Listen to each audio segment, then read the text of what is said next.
যদি তোমার মধ্যে নিজের জীবনকে নিয়ে একটু সিরিয়াসনেস না থাকে তাহলে ভিডিওটি এখানেই থামিয়ে দাও, কারণ আজকের এই ভিডিওটি শুধুমাত্র তারাই শেষ পর্যন্ত দেখতে পারবে যারা তাদের জীবন নিয়ে সিরিয়াস। ডক্টর বেঞ্জামিন হার্ডি বিখ্যাত একজন সাইকোলজিস্ট। ওনার মতে সকালের 3টি ঘন্টা আমাদের জন্য ভীষণ গুরুত্বপূর্ণ, কারণ এই 3 ঘন্টা আমাদের ক্যারিয়ার আর জীবন তৈরি করতে পারে, আবার চাইলে ধ্বংস করতে পারে।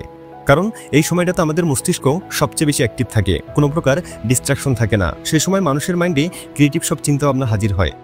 তুমি হয়তো সকাল 7টার জায়গায় ভোর 5টায় ঘুম থেকে উঠতে চাও, কিন্তু উঠতে পারো না। একগাদা অ্যালার্ম সেট করে রাখো, কিন্তু যখনই সকালে অ্যালার্ম বাজে ঘুমের ঘরে অ্যালার্ম অফ করে আবার তুমি ঘুমের দেশে হারিয়ে যাও। এক কথায় যদি এই সমস্যার কারণ ব্যাখ্যা করি তাহলে তার উত্তর হবে বদভ্যাস। রাতভর জেগে রিলস দেখে, সোশ্যাল মিডিয়া স্ক্রলিং, চ্যাটিং, আরও কত কি। এইসব করে কি আর ভোর 5টায় ঘুম থেকে ওঠা যায়? তাই এখনই আমাকে কথা দিতে হবে যে রাত 11টার মধ্যে তুমি ঘুমিয়ে পড়বে। অনেকে হয়তো বলবে যে এত তাড়াতাড়ি আমার ঘুম আসে না। আরে ভাই, আমি তো তোমাকে এখনই ঘুমাতে বলছি না, শুধুমাত্র বলছি আমাকে কথা দিতে যে রাত 11টার মধ্যে তুমি ঘুমিয়ে পড়বে। কীভাবে তোমার ঘুম আসবে তা নিয়ে মাথা ব্যথা করার দরকার নেই, ওই দায়িত্ব আমার। চাইলেই তুমি একদিনে কোন অভ্যাস পরিবর্তন করতে পারবে না, এর জন্য একটু সময়ের প্রয়োজন বটেই। আর কীভাবে তুমি নিজের সমস্ত বাজে অভ্যাস পরিবর্তন করতে পারবে তা নিয়ে আমরা 21 ডেজের একটি চ্যালেঞ্জ ভিডিও তৈরি করেছি, চাইলে সেটাও দেখে আসতে পারো। আচ্ছা, প্রথমেই আসি যে কেন রাতে তোমার ঘুম আসে না। এর একটি না অনেকগুলো কারণ আছে। প্রথম কারণটি হলো সকালে তুমি খুব দেরিতে ঘুম থেকে ওঠো, তাই রাতে খুব সহজে তোমার ঘুম আসে না। যদি সকালে খুব ভোরে ঘুম থেকে উঠতে তাহলে দেখতে রাত হলেই তোমার চোখে ঘুম ঘুম ভাব চলে আসতো। অর্থাৎ ঘুম না আসার প্রথম কারণ হলো সকালে লেট করে ঘুম থেকে ওঠা। এবার আসা যাক ঘুম না আসার দ্বিতীয় কারণে, আর সেটি হলো আলো। আমাদের ব্রেন যতক্ষণ আলো পায় ততক্ষণ তার এটা মনে হয় যে এখনও ঘুমানোর সময় আসেনি। লক্ষ্য করলে দেখবে সকালে যখনই তোমার চোখে সূর্যের আলো প্রবেশ করে তারপর থেকে তোমার ঘুম হালকা হতে শুরু করে। অর্থাৎ যখন আমাদের চোখের সামনে উজ্জ্বল আলো থাকবে তখন খুব সহজে আমাদের ঘুম আসতে চায় না। আর লাইটের আলোর পাশাপাশি আলোর একটি উৎস হলো তোমার হাতের মোবাইল ফোনটি থেকে নিঃসৃত হওয়া ক্ষতিকারক রশ্মি। আর এই সমস্ত কারণে রাতে সহজেই তোমার ঘুম আসে না। তাই তোমাকে রাতে ঘুমানোর সর্বনিম্ন 40 মিনিট আগে থেকে নিজের রুমকে পুরোপুরি অন্ধকার করে ফেলতে হবে। সমস্ত ইলেকট্রনিক্স ডিভাইস, নিজের মোবাইল ফোন, এই সমস্ত কিছুকে ঘুমানোর 40 মিনিট আগ থেকে ব্যবহার করা বন্ধ করে দিতে হবে। এবার আসা যাক সকালে কিভাবে তুমি তাড়াতাড়ি ঘুম থেকে উঠতে পারবে। উত্তরে আমি যেটা বলতে যাচ্ছি সেটা তুমি অলরেডি করে ফেলেছো, কিন্তু সিক্রেটটা বুঝতে পারোনি। সেই সিক্রেটটা হলো সকালের জন্য একটি টার্গেট রাখা। কখনো কি তোমার সাথে এমনটা হয়েছে যে সকালে তোমার কোনো খেলা আছে, কোনো প্রোগ্রাম আছে, কোথাও ঘুরতে যাবে, কিংবা বাসায় কোনো বিশেষ অতিথি আসবে? এই সমস্ত খুশি আর এক্সাইটমেন্ট নিয়ে রাতে যত দেরিতে ঘুমাও না কেন সকালে অ্যালার্ম বাজার আগেই তোমার ঘুম ভেঙে গিয়েছে। তোমার সাথে হয়েছে কিনা জানি না, তবে আমার সাথে এমনটা বহুবার হয়েছে। ছোটবেলায় যখন সকালবেলায় কোনো ক্রিকেট ম্যাচ থাকতো তখন রাতে যত দেরিতে ঘুমাতাম না কেন সাত সকালে অ্যালার্ম বাজার আগে খেলার এক্সাইটমেন্টের কারণে আমার ঘুম ভেঙে যেত। আর বাসায় এটা নিয়ে অনেক বকাও খেতাম, এই কারণে যে পড়ার জন্য এত সকাল সকাল উঠতে পারি না। কিন্তু যেদিনই খেলা থাকে সেদিন 7 সকালে অ্যালার্ম বাজার আগে আমি ঘুম থেকে উঠে হাজির। আর এখন এসে আমি এই ব্যাপারটি উপলব্ধি করতে পেরেছি। তাই সকালবেলার জন্য এমন একটি ভীষণ বা কাজ ভেবে রাখো যা তোমার এক্সাইটমেন্টের কারণ, যা তোমাকে খুশি অনুভব করায়। আর তাহলেই দেখবে সকালে অ্যালার্ম লাগবে না, তোমার ব্রেইন তোমাকে জাগিয়ে তুলবে।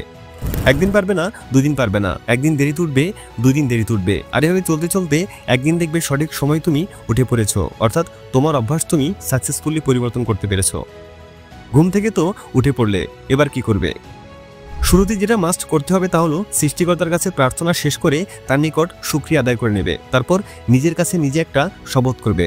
শপথটি হলো, সৃষ্টিকর্তা আমায় একটি নতুন সকাল উপহার দিয়েছে। আমি এই সকালটার সর্বোচ্চ সঠিক ব্যবহার নিশ্চিত করব এবং সারাটি দিন খুব ডিসিপ্লিনের সাথে আমার সমস্ত কাজ শেষ করব। সকালের এই শপথ তোমার ব্রেনকে এটা জানান দিয়ে দেবে যে তুমি খুব কনফিডেন্সের সাথে তোমার আজকের দিনটা শুরু করতে যাচ্ছ। এরপর তোমাকে এক্সারসাইজ করতে হবে। সকালবেলার এক্সারসাইজের গুরুত্ব আশা করি তোমাকে আবার নতুন করে বোঝাতে হবে না। প্রত্যেকটা ভিডিওতেই আমি তোমাদের মর্নিং এক্সারসাইজের কথা বলি, কারণ এটার উপকারিতা জাস্ট ভাষায় প্রকাশ করা যাবে না। এরপর নাস্তা করে তুমি পড়তে বসবে। আর সকালে পড়ার সবচেয়ে বড় বেনিফিট হলো তোমার মাইন্ড একদম ফ্রেশ থাকে। আশেপাশে কোনো শব্দ নেই, বাড়ির সবাই তখন ঘুমাচ্ছে, কেউ তোমাকে ডাকাডাকি করছে না, কেউ তোমার আশেপাশে ঘুরঘুর করছে না। পরিবেশ একদম ঠান্ডা। তুমি তোমার পড়াশোনা, তোমার ফোকাস আর তোমার সিরিয়াসনেসের মাঝখানে প্রবেশ করার মতো তৃতীয় কোনো ব্যক্তি নেই। এবার একটানা 40 মিনিট পড়তে থাকো। 40 মিনিট পর ছোট্ট একটি ব্রেক নিয়ে একটু হাঁটাচলা করে নাও, পানি খেয়ে নাও, তারপর আবার পড়তে বসো। আবার একটানা 40 মিনিট পড়ো, তারপর আবার ব্রেক নাও, যতক্ষণ সম্ভব চালিয়ে যাও।